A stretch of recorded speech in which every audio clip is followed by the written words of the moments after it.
up, guys? Welcome back to another video, and I know I hate doing these sit-down videos, but this is a video that needed to be a sit-down.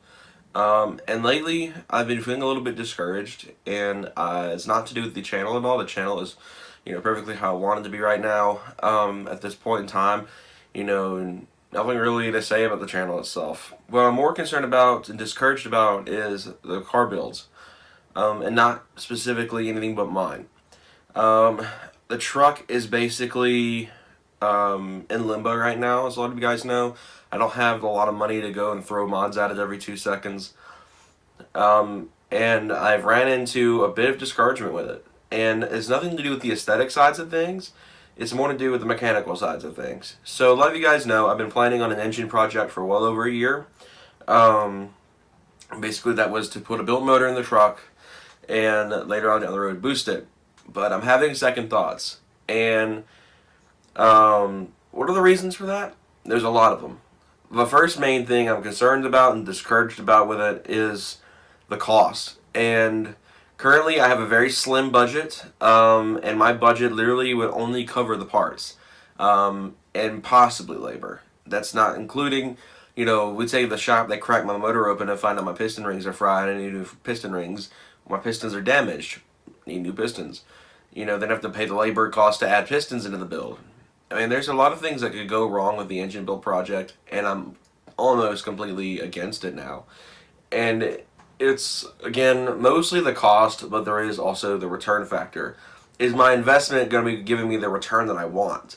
Because I'm wanting, a pretty nice amount of power in a car that can, put people back in their seat a little bit when I punch it. And the truck won't necessarily do that when it's built. Because the truck, at most, when it's completely finished, that's including boost and all that, would be would be right around 400 to 450 horsepower, which is a lot for a 4.0, but not a lot in the standard of today's cars. And for me, want to go drag racing in the future, I need something that's a bit more competitive, because the truck would get smacked around by everything making 400 horsepower with a supercharger. I mean, I would have to pick on the weakest link at a drag event to try to win some races.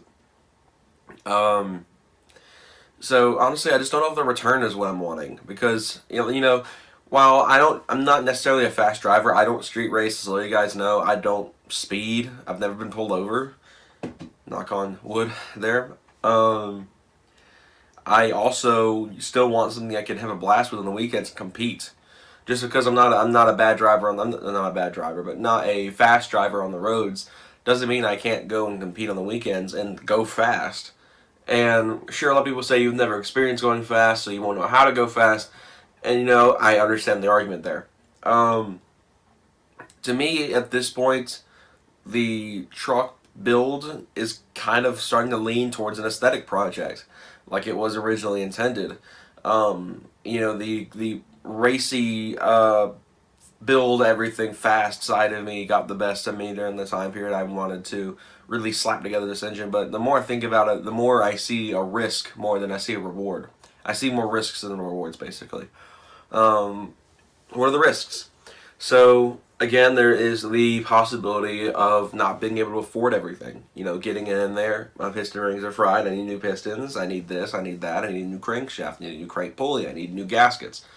I mean, there's so many things that go wrong with the engine itself being put together. But then, say it all works out. It all comes out of the shop perfectly fine and dandy. I was able to afford it. But what if the engine makes too much power for the 5R55? And then my transmission goes. Oh, crap. And then I don't have the money together to put a built 5R in it. Or just a standard even 5R to get it back on the road. So I'm stuck. I can't drive the truck anywhere. I don't have a ride to school. And I'd have to get another job to try and get the money to put a new transmission in the truck as fast as possible. And how am I going to get to work? I don't have a car. So I mean, there's so many things. That's what getting a project car would fix. But that's the problem. Is my house right now, we don't have a lot of space, and we are limited by our lease to only 4 cars in the driveway. And we're already going to be at that with my brother, my sister, and myself driving, as well as my dad, who sometimes parks outside. So what am I supposed to do then? I mean, I'm kind of stuck. And that's not including a project car for me. That is the Kia, my little brother's car, whatever he gets, the truck, and the Mustang sitting outside. And there's no telling who all might still also be sitting outside. My mom might park outside once or twice. So that's already too many for the lease, let alone let alone something we can do on a consistent basis. Um, and I'm afraid of snapping drive shafts. I'm afraid of blowing out rear ends because this is all stuff that I'm not necessarily able to afford. So what are my options? What can I do? Well, one, I can just put a stock motor in it and drive the truck around, get another 200,000 miles out of it and be fine, which is totally an option. I could, reset the tune back to stock, and just enjoy the truck how it was meant to be as a daily driver that gets crap gas mileage. And, give my dad the tuner and he could throw a ghost cam tune on his 3.7 like he's been wanting to.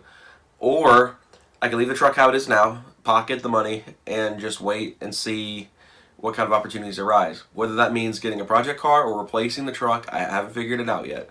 Right now, when it comes to project cars, the only way I'm getting one is if I move out, and I don't necessarily want to do that right now. I don't think of myself as being ready to take on that responsibility of owning or renting a home, even though I would preferably want to do it with a friend, just to have, that little bit of extra cushion to help me get used to what I'm doing, because a lot of you guys know I have Asperger's syndrome, so jumping into things isn't necessarily my forte.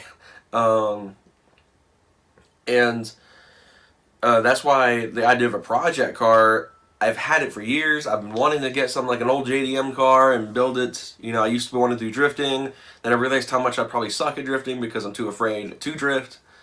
I mean, it would just be a mess. And, honestly, project cars are kind of out of the equation right now, so I can get more space. Because, I've had other opportunities available for storing the car. Hayden has, graciously offered me to store the car at the shop, but my parents still don't want that. So I'm at their mercy. I'm still under their roof, so I have to abide by their rules no matter how old I am. If I'm 25 still living in this house, I'm still going to listen to my parents because it's their house and I'm under their roof. And I'm lucky. I feel like I'm lucky to be my age and not have to pay rent or be forced to get a job at my position. My parents are my parents are the kind that you either go to college or you get a job. So obviously I'm going to college, so that obviously means I don't have a job. I did, and I've chronicled it so many times, and I've debated making a video why I left that job because I never did. But at this point, I'm at their mercy to what to do. And it's, like I said, I'm very gracious and lucky, grateful for what I have with them, because while my parents don't like when it comes to my parents, my mom likes the idea of the built truck, my dad doesn't. My mom thinks it'd be cool and unique to myself. My dad says it's not worth it because of what it is. He said I was literally just talking to him about 5 to 10 minutes ago, and he said it'd be one thing if it was a Silverado with a single cab and the 5.3 or the 6.0 in it, but the sport track with the V6, not really. And one thing he brought up that actually did did make sense to me. A lightweight truck is extremely dangerous at high speeds because there's no weight on it. If I lose control of that truck at 110 miles an hour, I'm eating a wall or something. So it's not. The more I think about it, the more I feel like for what I want, the truck's just not the right candidate for it. And a lot of people could say, well, why'd you get it in the first place? I got it in the first place, one, out of necessity because I didn't have a car at the time. And two, because I didn't plan on building it at first. I planned on keeping it and selling it after a couple years and then getting something new anyway. And that brings one other option. I can pocket the money and hold on to it and then sell the truck later and buy a different car. Now obviously the time frame would be a thing because again, I go to school and the truck is my only car. I don't have anything else to drive. So if I sell the truck now and can't find a car before January, or before, actually I'll be selling it in February to March. So if I did that, I wouldn't have a car when schools are going on for a little while. So that's my other dilemma. How am I going to get to school? Granted, my mom, when she is home, could probably do it. She probably would gladly do it. She can't do it all the time. She has morning jobs that she has to make for court reporting. So obviously, again, I'm at a very I'm in a very tricky situation with the whole thing. Because like I said, I can always just go ahead and do it and have that truck, but the problem is would I be happy with it? Would the return be what I want? Would it be the big heavy-hitting heavyweight car that I would want? Because something Michael brings up literally all the time is I can build the truck and be faster than everyone in the group for a little while, but everyone's going to catch me and pass me. Michael can go and throw a Pro Charger in his car and he'll be making 600. Hayden can go and throw a turbo in his car, he can be making 600. Casey can go throw a turbo in his car, he can be making 500. And then where am I? I'm the heaviest. I'm the second heaviest car in the group. I would be making the third least horsepower in the group. I'd be back at square one, right where I am right now, being one of the slowest in the group. So that's when it comes to that. So I want to. I'm thinking. I want to move. I'm thinking about moving into a chassis that can make power, and also be something that I'm not afraid to touch because it's been tried and true. With the sport track out here where I live, no one's touched the 4.0. No one knows what they're doing with that motor, whether it be putting them together or tuning them. There are no shops in my area in Georgia that build 4.0s and tune them. They're Super 6 in Macon, and they specialize in all Ford V6s, but they don't tune the cars. They build them. They put them together. So while that could be an option, I don't think they do customer cars. So that's my other problem. Currently, I'm kind of at an impasse. I'm stuck because again, I could get it out. I can't afford tuning right now. So what am I supposed to do then? I can't get the truck tuned. It's going to run like crap and blow up. So I mean, really, I don't know. Maybe if I had a little bit more money, if I had about $9,000 or $10,000 saved up, and this was what I wanted to do instead of buying something different later on, then I'd send it. But right now, for the amount of money I'm gonna have when the time rolls around to do the project, I just can't say it's worth it anymore. And I've talked to multiple people in the last few days. I've talked to friends and I've talked to family, and they are all on the same page as me. However, I haven't really briefed anyone besides like my friends over the idea of getting rid of the truck. This is like the first time I've come open about it. And I know some of you guys who pay attention might saying, "Well, didn't you just say in a live stream 3 days ago you didn't see it leaving anytime soon?" That was before I started feeling discouraged and started wondering if it's even worth it. Because I've always felt this a little bit. I've always had this feeling of I don't know if it's doable, kind of in the back of my head. I don't know if I can afford it. I don't know what can happen. Because the problem is you really have to have a grand or two as a cushion when you're putting an engine together, because there's no telling what could happen. There's so many things that could go wrong with an engine project that you just don't know. And honestly, I don't think I can handle the risks. I think the risks are going to outweigh the rewards I could get out of it. Because when the truck comes out of the shop with heads and cams on it, I'll be making about 260 wheel horsepower, 250 wheel horsepower, somewhere in that zone. It will not be it'll be barely faster than it is right now. Sure, it'll sound awesome, and it'll have the torque to back everything up, but I still get walked by everything on the street. Your grandma's Camry can probably tear me up. So my options are, like I was saying, pocket the money and hold on to it until opportunities come down the road, which could be replacing the truck or getting a project car, depending on the circumstances at the time I'm ready. I could throw just a stock rebuilt motor back in the truck and drive it to the ground and, worry about a project car later and have more money saved up. Or I can sell the truck, take the money I have, and go buy something new. So I'll let you guys leave comments on your opinions and help me decide. I don't have to make any decisions right yet. I have until like mid-February, early March to make my final decision on what I want to do. And of course, everything is still at my mercy. My parents, like I've said, they pay my insurance. They let me stay in this house. And, obviously the insurance especially is going to be a deciding factor on what if I get another car. Because they may not want me to get what I want. If I get a new car, I want a Mustang. But that's the problem, persuading them insurance on a Mustang. Now, granted, here's the thing though. If I get another car, it will not be financed, so the car will be paid off, which means in my state, you're required. I don't know if this is like this in other states, but at least in Georgia, if you finance a car, you're required to have full coverage insurance. For me, I won't be. I'm looking for a car that will be paid off. So when it comes to Mustangs, I'll be looking at 2-valve and 3-valve territory. And 2 valves are not my bag. I could be looking 4-valve too. It could be fine. I might find a Mach or a 99 to 01 Cobra, or even a 96 to 98 Cobra. But really, I'm trying to avoid the 2-valve as an engine itself. So my point is no financing. Will be stick. So that way, one, insurance will be cheaper because I can have liability like I do in the truck right now. And stick because the automatic train for me has come to an end. I don't really know if I want any more automatic cars that will be fun cars.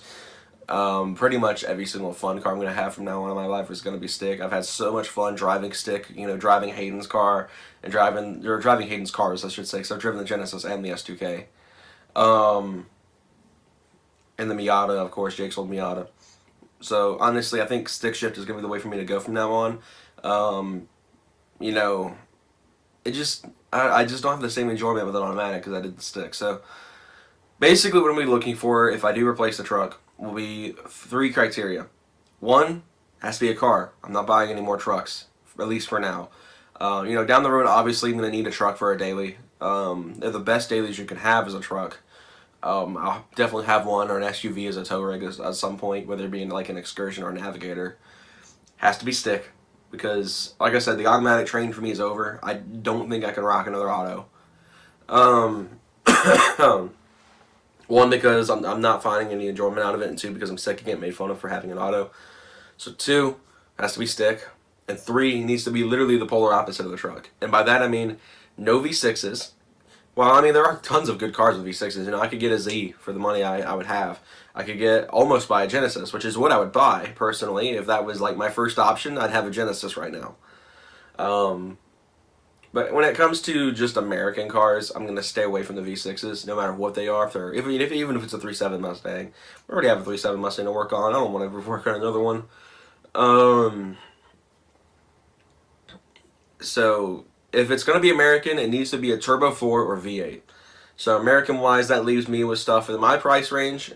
Pretty much the Cobalt SS. That's it. Or the Neon SRT4, which is, as you guys know, really hard to find.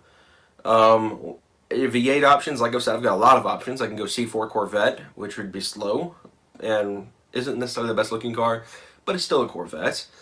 2-valve Mustangs, 4-valve Mustangs on the Mach and the Cobras that are not Terminators, and the 3-valve, which is probably where I'd go, because 4 valves are going to have a crap ton of maintenance and are going to be more expensive in insurance because they're Cobras.